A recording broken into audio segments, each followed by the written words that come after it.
কবি জীবনানন্দ দাশের বনলতা সেন কাব্যগ্রন্থ থেকে একটা কবিতা আবৃত্তি করে শোনাচ্ছি। কবিতার নাম 20 বছর পরে।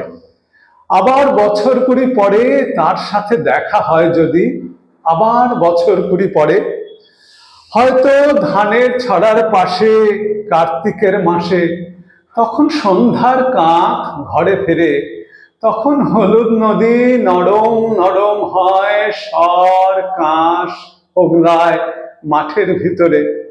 অথবা নাইকো ধান খেতে আর ব্যস্ততা নাইকো আর, হাঁসের নেড়ের থেকে খড়, পাখির নেড়ের থেকে খড় ছড়াতেছে, মনিয়ার ঘরে রাত, শীত আর শিশিরের জল।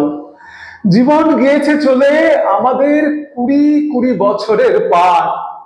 তখন হঠাৎ যদি মেঠো পথে পাই আমি তোমারে আবার, হয়তো এসেছে চাঁদ মাঝরাতে একরাশ পাতার পিছনে, সরু সরু কালো কালো ডালপালা মুখে নিয়ে তার, শিরিষের অথবা জামের, ঝাউয়ের, আমের। 20 বছরের পর তখন তোমারে নাই মনে। জীবন গিয়েছে চলে আমাদের 20 বছরের পার।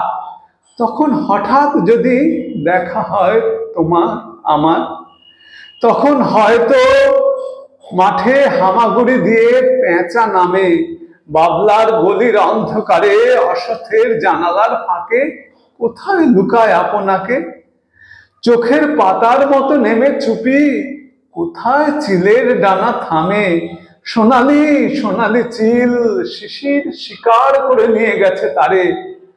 20 বছরের পরে সেই কুয়াশায় পাই যদি হঠাৎ তোমারে।